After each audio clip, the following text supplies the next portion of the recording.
저는 오늘 복음은 여전히 능력이다 라는 제목으로 여러분과 함께 은혜를 나누고자 합니다. 오늘은 종교개혁 기념주일입니다.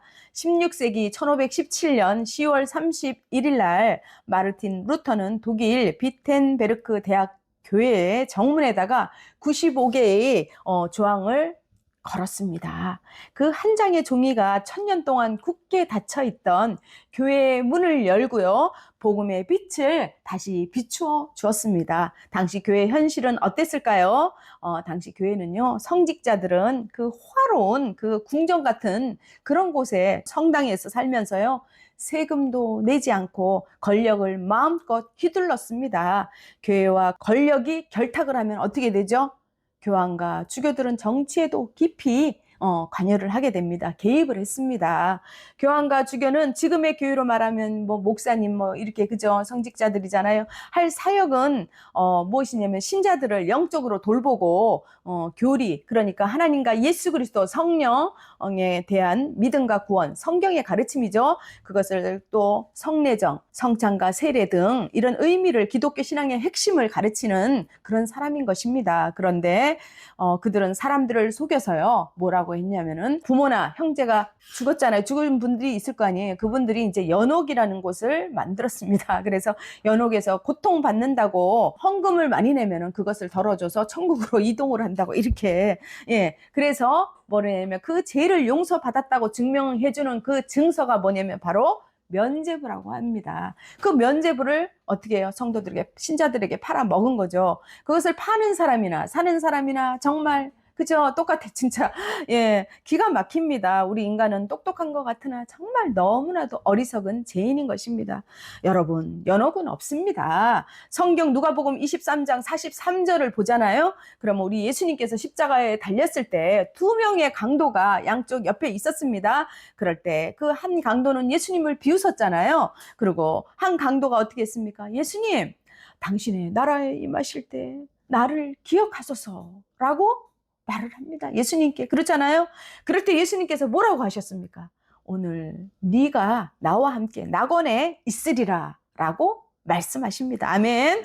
이는 우리가 죽으면 즉시 어떻게 해요? 연옥에 가요? 천국에 갑니다. 네, 맞습니다. 천국에 들어간다는 것을 증명하신 것입니다. 여러분, 성경이 말씀하시는 것만 믿으시기를 축복합니다. 아멘. 사랑하는 여러분, 사람의 말에 흔들리시면 안 됩니다. 여기저기서 이단들은 다 말을 합니다. 성경이 한쪽만 치우쳐서 말을 하고요. 성경의 어느 한 부분에 그것을 두각시켜서 사람들에게 인식하도록 하고 자기에게 유리하도록 그렇게 해석을 합니다. 그런데 우리는 어떻게 해야 됩니까? 오직 성경이 말씀하시는 것만 믿으시기를 축복합니다. 그때 당시 라틴어는 일반 사람들이 전혀 쓰지 않는 외국어였습니다. 어렵죠. 그래서 글을 읽어도 이해할 수가 없었습니다. 그런데 성경이, 그 중요한 성경이 모두 라틴어로 기록되어 있었습니다. 그래서 보통 사람들은 성경 말씀을 읽어도 너무나도 읽고 싶은데도 읽을 수가 있나요? 아랍어로 예를 들어서 다른 그죠? 어딥니까? 아프리카어로 막 이렇게 적혀 있는데 우리가 읽을 수가 있나요? 뜻을 모르잖아요. 해석할 수가 없습니다. 그래서 직접 읽을 수도 이해할 수도 없었습니다. 그러니 어떡해요? 교회에 의존할 수밖에 없죠. 교회 성직자들 가르쳐 주는 대로만 믿는 겁니다. 그때 당시에 어떻게 했습니까? 성직자들이 사치와 권력 남용, 돈이 많아지면 그렇게 부해지면 하나님을 떠납니다. 그래서 권력 남용, 그 다음에 면죄부를 파는 거죠. 그 증서를 주고 그 다음에 돈을 받는 거죠. 헌금을 더 많이 내라. 이렇게 가르칩니다.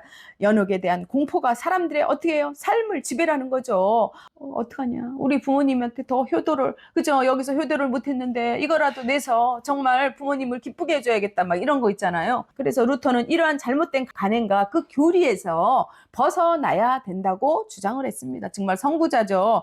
그 관행과 교리가 무엇입니까? 면죄부 판매와 구원에 대한 잘못된 인식이죠. 가르침이죠. 자, 교회가 공로나 의식, 행위로 구원을 얻는다고 가르친 것이잖아요.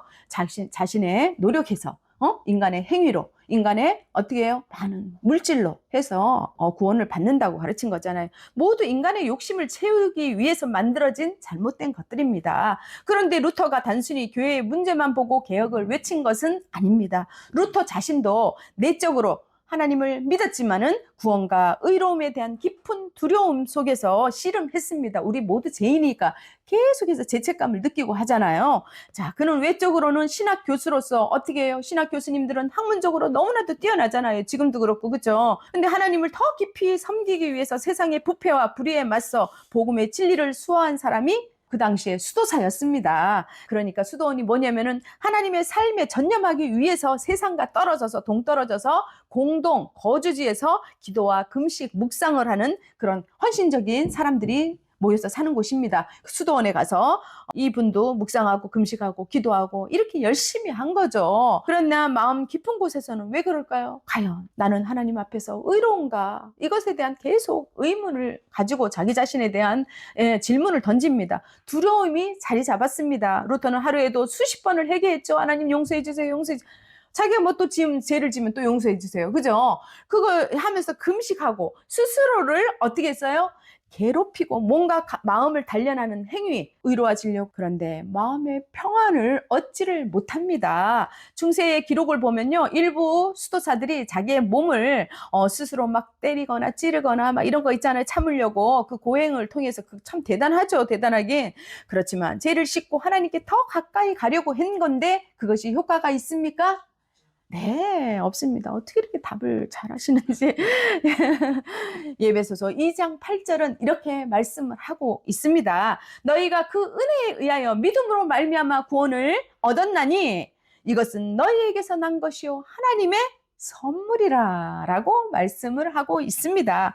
구원은 인간의 노력으로 이루어지는 것이 아닙니다, 여러분. 하나님의 은혜로만 가능하다는 사실을 깨닫지 못했기 때문에 그렇게 힘들어했던 것입니다. 하나님께서 로마서 1장 17절을 말씀을 루터에게 알려주셨습니다. 그래서 루터의 눈이 띄었습니다. 열렸습니다. 무슨 말씀이냐?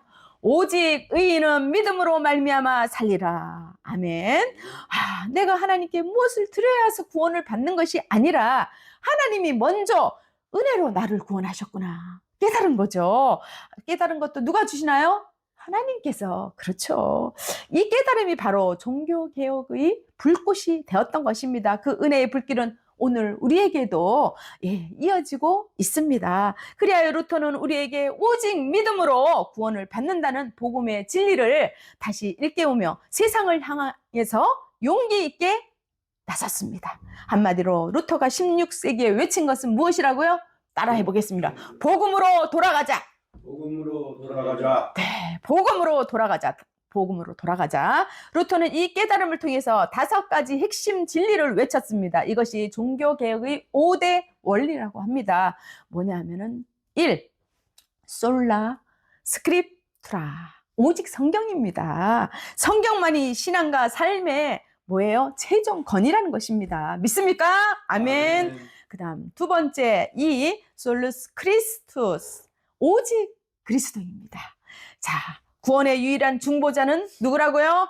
오직 예수 그리스도입니다. 아멘. 아멘. 3번째, 솔라 그라티아.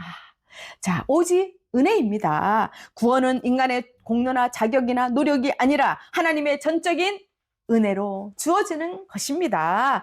4번째, 솔라 피데. 오직 믿음입니다. 5번째, 마지막으로 솔라 데오 글로리아. 글로리아 어디서 들어본 것 같죠? 오직 하나님께 영광. 우리의 삶과 예배 그리고 사역의 모든 중심은 바로 오직 누구예요? 하나님께 영광을 돌려야 하는 것입니다. 여기에 서서 자기 자랑, 그 다음에 자기가 드러나고 나에게 영광을 추구한다면 그것은 뭐예요? 하나님이 제일 싫어하는 것입니다. 네, 그건 절대 안 해요. 오직 누구에게만? 하나님께만. 그렇습니다. 여러분, 성경 전체가 궁극적으로 보여주는 사실은 무엇이냐면 하나님이 구원의 주체라는 거예요. 인간 스스로는 구원을 받을 수 없지만 하나님께서 누구를 통해서? 예수 그리스도를 통해서 구원의 문을 활짝 열어주셨습니다. 우리가 회개하고 믿음으로 나아갈 때 구원이 이루어진다는 진리를 성경은 분명히 말씀하고 있는 것입니다.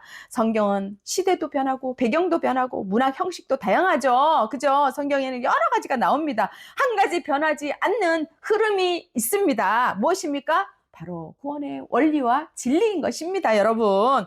바울이 로마서를 쓴 것도 바로 이 진리를 알려주기 위해서입니다. 그런데 바울이 로마로 가겠다고 했을 때 그 도시가 어떤 곳인지 상상해 보시기 바랍니다. 로마는요, 세상의 중심지였습니다. 그렇죠. 로마를 모르는 사람은 없어요. 자세히 구체적으로는 몰라도, 그죠? 로마가 아주 권력과 그 다음에 철학, 문학의 중심지였다는 것은 모두가 알고 있는 사실입니다. 근데 동시에 무엇입니까? 네, 맞아요.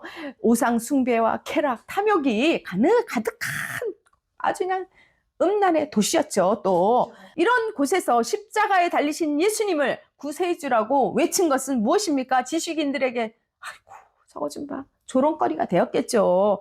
범죄자를 무슨 찬양하는 것처럼 시민들에게 들릴 수도 있습니다, 여러분. 그럼에도 바울은 담대하게 복음을 전할 때는 여러분 담대하고 강하게 전해야 하는 것입니다. 내가 복음을 부끄러워하지 아니하노니 이 복음은 모든 믿는 자에게 구원을 주시는 하나님의 능력이다 라고 말을 했습니다. 본문의 말씀을 통해 우리는 깨닫습니다. 첫째, 복음의 근본적 바로 동력은 하나님의 능력인 것입니다, 여러분. 바울은 로마 한복판에서요 복음을 전하며 어떻게 했습니까? 외쳤습니다. 나는 복음을 부끄러워하지 않는다. 하나님이 얼마나 사랑하겠습니까? 하나님께서 사랑하는 자는 어떻게 해요? 하나님이 책임져 줍니다. 천국을 소유한 자입니다. 당시 로마 사람들에게 십자가의 예수님은 패배자처럼 보였습니다. 그 당시에서 예수님이 왕이 되어서 그렇지 않잖아요? 다시 왕이 되어갖고 정말 지배를 해주며 선하게 다스려줄 줄 그렇게 기대를 했는데 예수님이 십자가에 못 박혀 죽으시니 패배자처럼 보일 수밖에 없겠죠. 그러나 바울에게는 복음은 세상의 그 어떤 힘보다도 하나님의 큰 능력이었습니다. 복음은 단순한 가르침이 아닙니다. 사람을 변화시키고요, 구원으로 인도하는 생명력, 두나미스, 폭발적인 힘, 기적을 행하는 능력인 것입니다. 아멘. 고린도전서 1장 18절도 말씀하고 있습니다. 십자가의 도가 멸망하는 자들에게는 미련한 것이요, 구원받는 우리에게는 하나님의 뭐라고요? 능력. 하나님의 능력입니다. 루터가 종교개혁 당시 강조했듯이 복음은 우리가 믿음으로 의롭게 되는 길을 보여주고 있는 것입니다. 의로움은 우리의 공로가 아닙니다. 하나님께서 주신 선물인 동시에 믿음을 통해서 그것은 이루어지는 것입니다. 결국 바울이 우리에게 전하는 메시지는 간단하지만 강력합니다. 여러분, 복음은 여전히 능력인 것입니다. 믿습니까? 아멘. 인간의 연약함과 무력함에도 불구하고 믿음으로 하나님과 화목하게 될 수 있는 것입니다. 예수 그리스도를 통해서 우리의 삶 속에서 그 믿음을 붙잡고 그 다음에 세상의 어떠한 두려움이나 그 다음에 공포나 또 상황에도 우리가 흔들리지 않고 살아가시기를 주님의 이름으로 축복합니다. 아멘. 둘째로 복음의 핵심은 인간의 노력이나 선행이 아니라 하나님의 은혜에 있다는 것입니다. 바울이 말한 복음에는 하나님의 의가 나타난다는 것은 우리가 스스로 의롭게 해서 구원을 받는 것이 아닙니다. 하나님이 예수 그리스도를 통해, 누구를 통해서요? 예수 그리스도를 통해서 의롭게 하신다는 겁니다. 여러분, 이거는 계속 얘기해도 우리가 아예 입력을 해야 됩니다. 외워야 됩니다. 우리 마음속에 새겨야 됩니다. 그래야 이단에도 빠지지 않고 나쁜 길에도 빠지지 않고 우리가 정확한 말씀의 진리를 바로 서게 되는 것입니다. 바울 자신도 유대교의 율법적 신앙에서 벗어나서 이 진리를 깨달은 것입니다. 여러분, 아무리 노력해도 인간은 하나님 앞에서 의로울 수가 없습니다. 뭐예요? 우리는 죄인입니다. 그렇죠. 죄인입니다. 오직 믿음과 하나님의 은혜로만 구원을 받을 수가 있는 것입니다. 믿음은 단순한 인간의 결심이 아닙니다. 우리가 나는 이제 절대 죄를 짓지 말아야지. 그러면 죄를 안 짓죠. 결심을 하고 딱 돌아서는 고개를 돌리는 순간 우리는 또 다시 다른 생각으로도 짓고 마음으로 짓고 행동으로 짓고 또 발로도 짓고 손으로 짓고 모두가 죄인입니다. 죄 덩어리입니다. 우리는. 네, 그래서 인간은 본질적으로 타락했기 때문에 스스로 의롭게 될 수가 없는 것입니다. 하나님께서 주시는 믿음과 마음의 순종으로 가능한 겁니다. 아담으로부터 물려받은 죄 때문에 아무리 선하게 산다고 해도 하나님 앞에 서기가 부끄럽습니다. 구원은 오직 예수 그리스도의 구속과 믿음을 통해서만 가능한 것입니다. 이 사실을 깨달았기에 루터는 오직 믿음으로 가치 아래 종교 개혁을 일으킨 것입니다. 인간의 행위가 아니라 누구의 은혜요? 하나님의 은혜를 붙잡는 것이 회복하는 길인 것입니다. 셋째, 복음은 모든 믿는 자를 구원으로 이끄는 생명의 말씀인 것입니다. 요한복음 3장 16절에 우리 다 같이 한번 외워볼까요? 다 외우셨죠? 자, 하나님이 세상을 시작! 하나님이 세상을 이처럼 사랑하사 독생자를 주셨으니 이는 그를 믿는 자마다 멸망치 않고 영생을 얻게 하려 하심이라. 네, 아멘. 정말 귀한 말씀이죠. 우리에게 주시는 얼마나 이 선물의 말씀입니다. 로마서 10장 12절도 말합니다. 유대인이나 헬라인이든 상관없이 같은 믿음으로 누구나 구원을 받을 수 있다고요. 복음을 믿는 자는 누구나 어떻게 해요? 거지나 그죠? 강도나 하나님 강도도 예수 믿으니까 그죠? 구원을 받았잖아요. 누구나 사람을 죽인 살인자도 결국에는 회개하고 하나님께 돌아오면 하나님께서 용서해 주시는 것입니다. 부자나 가난한 자나 병든 자나 세리나 이방인이나 모두가 다 구원을 받습니다. 어떻게 해요? 예수를 믿기만 하면은 그 민족과 배경에 상관이 없습니다. 하나님이 앞에서 의롭다 함을 받고 영원한 생명을 얻는 것입니다. 복음은 모든 믿는 자에게 열려 있습니다. 인종, 사회적 직분, 신분, 또 성별, 남녀, 노인, 남녀노소 할 거 없이 그런 장벽이 없습니다. 바울이 먼저 유대인에게라고 여기 말한 것은요. 유대인이 하나님의 선택된 백성으로 복음을 처음 접할 그 우선권이 있었잖아요. 그렇기 때문입니다. 하나님은 유대인이라고 해서 더 많이 사랑하고 그 다음에 이방인이라고 해서 조금 사랑하고 없습니다. 다 동일하십니다. 하나님은 만유의 주 그리고 나의 하나님 아버지이신 것입니다.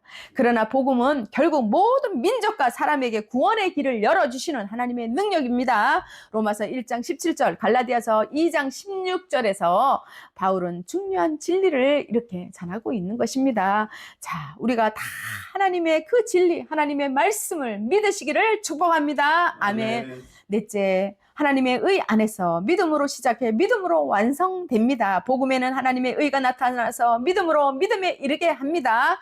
이 말씀에서 말하는 하나님의 의는 단순한 완전한 도덕적 성품이 아닙니다. 죄인을 은혜로 의롭다 하시고 구원으로 이끄시는 하나님의 역동적인 능력을 의미하는 것입니다. 즉 하나님의 의는 우리를 향한 은혜의 뭐예요? 행동이시죠. 행동이고 관계 안에서 역사하는 생명의 힘이 되는 것입니다. 사랑은 율법의 행위로는 결코 어떻게 해요? 의롭게 될 수가 없습니다. 오직 예수 그리스도로 믿음으로 말미암아 의롭게 되는 것입니다. 이것이 바로 루터가 종교개혁을 통해서 회복한 복음의 핵심인 것입니다. 그는 오직 믿음으로 의롭게 된가 복음의 보편성을 강조를 했습니다. 루터에게 믿음은 단순한 출발점이 아니라 거룩함으로 나가는 여정인 것입니다. 그래서 우리는 어떻게 해요? 우리는 매일매일 우리는 의롭지만 매일매일 새롭게 변화하는 그 과정, 그 동시 거룩해가는 그 과정, 그것을 성화해가는 과정이라고 합니다. 이렇게 고백을 했잖아요. 이 말은 하나님의 은혜 안에서 살아가는 참된 신앙의 길을 보여주고 있는 것입니다. 우리는 이미 의롭다 칭함을 받았지만 어떻게 해요? 여전히 누구의 도우심으로? 성령님의 도우심으로 거룩해 가는 우리의 그런 성도들인 것입니다. 그런 사람들입니다. 나는 성경 위에 서 있는가? 나는 오직 은혜로 사는가? 그렇게 사실 것 같아요. 웃으시네. 그런데 믿음으로 담대히 걸어가고 있는가? 우리는 우리 자신을 항상 우리 삶이 하나님께 영광을 돌리고 있는지 그것을 점검해야 합니다. 이 질문은 복음 안에서 우리의 중심을 다시 세우는 어떻게 해요? 신앙의 점검이 되면서도 또 복음은 확신을 가져오게 하는 능력인 것입니다. 그래서 시작도 믿음이고 또 완성도 바로 믿음인 것입니다. 여러분 말씀을 정리합니다. 우리가 꼭 기억해야 하는 것이 계속 반복했지만 있습니다.